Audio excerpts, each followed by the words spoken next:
Chapter 24 Chiamaka, Friday. A few minutes before. Whispers are like snakes. They slither into your ears and threaten to poison your sanity with their venom. I heard Jamie knew. I can't believe she hasn't been expelled yet. I hope Jamie doesn't go down too, for being associated with her. I spot Jamie with some of the football guys by his locker, laughing. I approach him confidently, striding forward. "Hi, Jamie," I say, patting his shoulder, which stiffens immediately. I notice some of his friends look at me like they're scared of what I might do to them. The fear in their eyes makes me feel a little unnerved. Even when I was on top, no one looked at me with genuine fear, like they're doing right now. Jamie turns, and when he sees me, his face darkens. Then he swivels back and says, "I'll see you guys later," and they pat him on the back before rushing down the hallway. "What?" he asks. I fold my arms to hide my shaking fingers. I haven't stopped shaking since yesterday. "Thank you for what you did yesterday with the posters," I say quietly. I heard Jamie and some of the football team took the posters down. It was a nice but random gesture. He's still an ass, but I want to thank him. "No problem. Is that all?" he replies coldly. Why is he acting like I'm his enemy again, after his so-called apology on Tuesday? "About the posters, I wanted to ask." I clear my throat. "That was from your party last year, wasn't it?" "I've only worn that dress once," I say. He shrugs. "Maybe." "Do you know what happened that night? The picture was really weird." I don't remember a lot. Some people enter the hall, glaring at us and walking away quickly, like they don't want to be too close. "Nope," he says brusquely. The picture from that night makes me feel strange. I've never seen it before, and I have no memory of it. Those dolls, they remind me of the dolls from my dreams, the ones that look like her. Why would someone release this picture now, if they've had it for an entire year? What else happened that night? "Are you done with your questions?" he asks. I shake my head. "Has there been another blast? I might just be being paranoid, but they're talking about you and the accident," Jamie says smoothly. I feel a punch to my stomach. "What?" I squeak out. "Aces is hinting at it, at least." "What about you? If Aces is talking about it, they can't only be speaking about me." "Why would they mention me, Chi?" Jamie says casually. I can't breathe. The pain in my stomach worsens.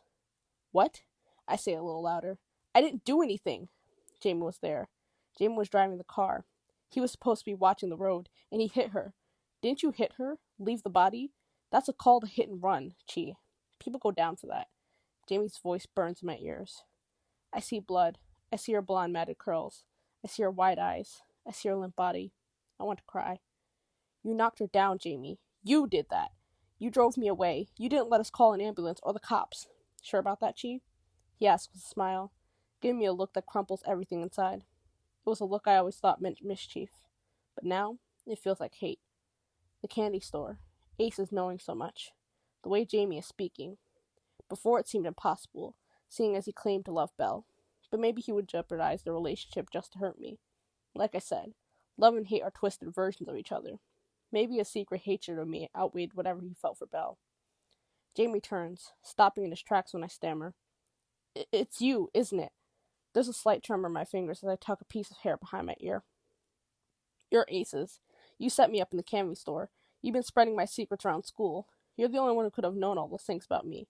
You, for whatever reason, sabotaged your own relationship with Belle. But what did Avon ever do to you?" Because Jamie was, my best friend. Sometimes best friends mess up, fall out. Sometimes we make each other so angry it turns into resentment, and from resentment, hate. The way he looks at me now, I can see it as definitely hate. For whatever reason, Jamie hates me. But Devon? Is it because we're black? There is nothing except Jamie and me. No hallway, no whispers, just us. "Calling me a racist?" he asks.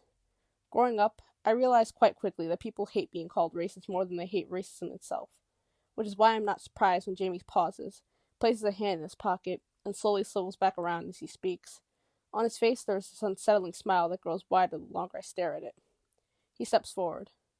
"Would I have touched you if I hated black chicks?" My body vibrates, anger boiling my blood, vision blurring. I push him, hard, and he stumbles back. Laughter escapes his grinning mouth as he catches himself. Why the hell is he laughing? I'm not Aces, but I'm a bit confused here, Chi. He steps closer, the smirk replaced by furrowed eyebrows. Isn't this what you wanted since freshman year? What? I ask. I can't stop staring at Jamie's face, and how easily he makes such drastically different emotions appear. It's like he's got a switch somewhere on his body. For people to know your name, for everyone to talk about you. Popularity? His confused expression morphs into pity. Now you have it, Chi. He moves forward again, so close to me I could smell his strong cologne.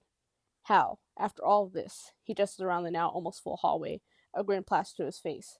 Could anyone ever forget the great Chiamaka Adebayo? He reaches out and lightly touches my hair. I want to throw up, the tears in my throat making it worse. I look up at him. He's so focused on my hair, eyes concentrated the same way they are whenever we do work on the Bunsen burners. Like my hair is a science experiment. Abruptly, he lets my hair go, letting the strands that fall from his rough fingers brush against my face. Then, without another word, he turns and leaves.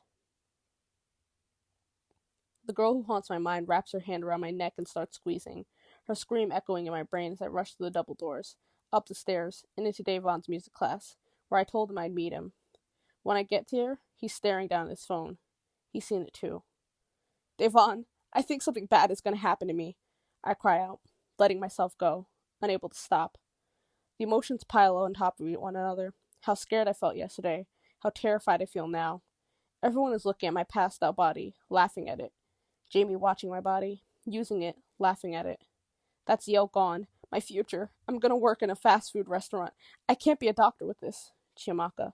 I cry harder. Everything's ruined. Richard's voice startles me as it rises. Chiamaka. I look at him properly now. He doesn't even look like he's wearing a uniform, with that black alien hoodie and his sneakers. Chiamaka, we'll find them and stop this. Colleges probably don't care about petty gossip, okay? Davon is a bad liar. Of course they are, but I nod anyway. Sunny needs to go off without a hitch. We need to be on top of our game. No one can know about what I did. Before Aces hinted that I'm a murderer, I thought the whispers and judgmental gazes were the worst feeling. I was wrong. The silence is much worse.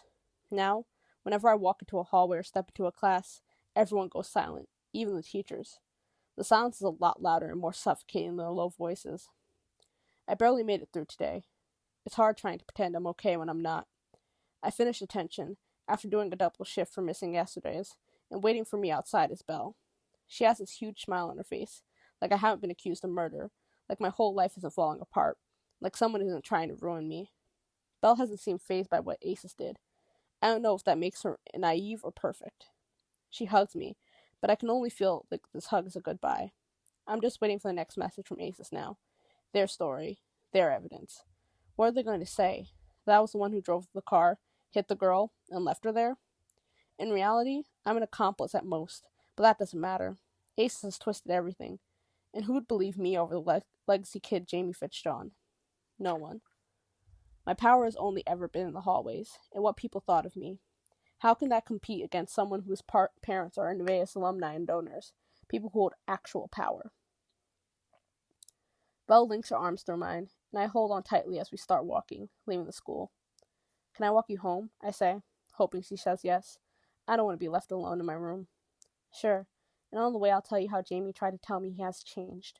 He even said you guys are on speaking terms. Sarcasm laces her words. My stomach turns, and I remember our conversation from earlier. How Jamie looked at me like I was so beneath him. How confident he seemed that I wouldn't be implicated in all of this. This whole time I was convincing myself that Jamie was as scared as for his future as mine. I am for mine. But truthfully, he's a white man and they are able to get away with murder. He has a weird definition of, quote, speaking terms. Belle laughs. I can't believe anyone would be best friends with someone like him for that long, she says, side-eyeing me. I nudge her softly, laughing a little too. I know, right? And the girl who dated him. Wow, I could never. Lucky we aren't those people, right? Belle asks, her fingers threading through mine naturally, which I try to act casual about. Right, I say. Anyway, I told Jamie that I have no interest in him, and that there's another person I'm hoping to see. My eyebrows rise, but I try not to look hopeful. Did you tell him who? She shakes her head. I didn't know if you wanted him to know. I stop in my tracks and she stops with me. On Wednesday we kissed, and then Ward came in and I had to pretend Belle was giving me my homework, praying to God and all the other gods that Ward hadn't seen us.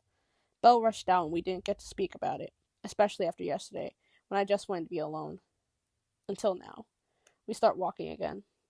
Sorry Wednesday got cut short. I wanted to talk after, Belle says. Me too. I don't know exactly what it means or why Belle is the only girl I have ever thought about in that way, but I don't want to examine my feelings. I just want to like her and not think about my parents or the people at Nevaeh and their judgments and opinions. I'm bi, Belle tells me, and I'm out, but I wasn't sure about you.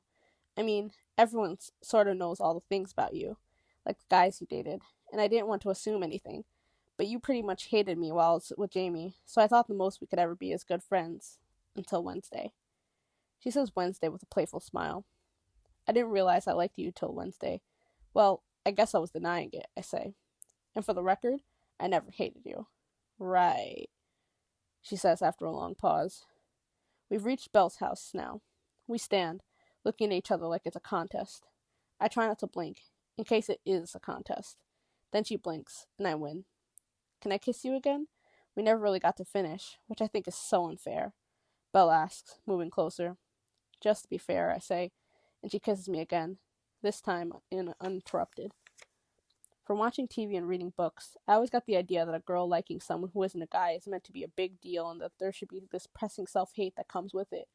I feel almost weird being this okay with being attracted to Belle, but then again, there's nothing weird about this in my mind. It feels right. Belle says goodbye, closing her front door.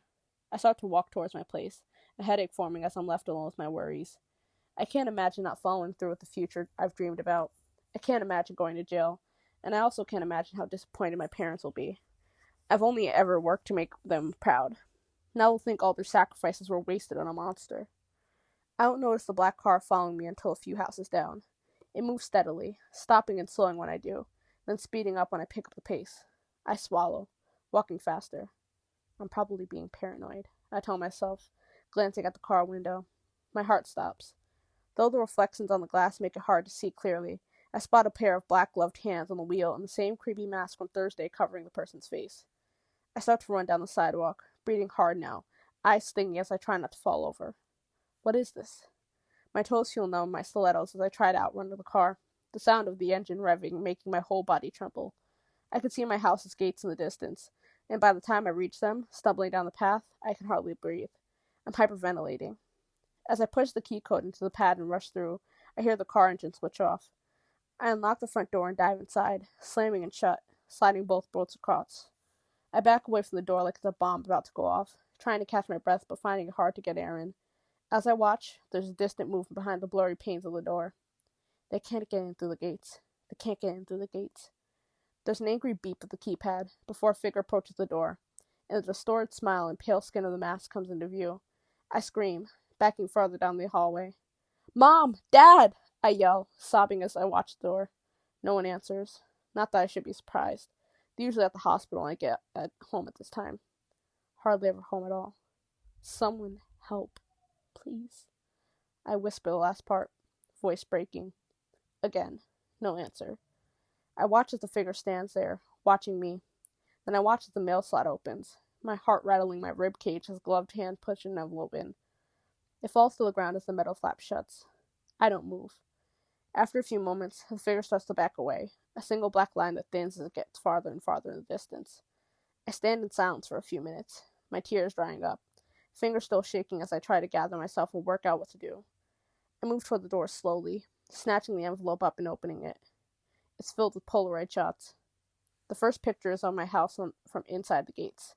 The next is a zoomed-in photo of me through the window as I stand in my bedroom. The next is of me again, tugging my shirt off. The next, I'm in my underwear, the photo taken through the gap in my curtains. I shakily pick up the next Polaroid. I'm in a towel, just out of the shower this time. I already know what's coming. I let out a breath as I pick up the final photo. No photo, just writing. All will be revealed. I'm ready to have ball. Are you? Aces. This isn't just text and high school pranks. This is now all of my deepest secrets. This is my house, my home, where I thought I was safe. Aces must have gotten my address from the central administration system, but I have no idea how they got through the gate. I look around my empty foyer. I move towards the stairs. It's so quiet, my footsteps echo. If a tree drops in the forest and no one is there, does it make a sound? If a girl all alone in a big fishbowl screams and no one is there, can you hear her? Does she even make a sound? My phone buzzes. It feels like I'm reliving the same nightmare over and over, and it will never stop. One picture attached. I see London. I see France. I see someone's underpants. Past the swing, in the purple tunnel, our favorite music student likes to snuggle. Aces. Devon making out with some guy on a jungle gym. My phone buzzes again. This is more where all this came from, Chiamaka, and I'm not afraid to share. Aces. What does Aces want from us? What is the end goal? It feels like everything is out of control. I am out of control. I can't shake the feeling that 3 steps ahead, and everything we're doing is playing right into their hands. Sunday feels so far away that I don't know what else to do. I go to my phone and watch as my fingers hover over the 911, but I can't call the police, however bad it gets. I can't call them because Aces knows about the hit and run, or at least I can't call them before we catch who is behind this. So I open my contact list and scroll down. I hesitate for a heartbeat before hitting the call button.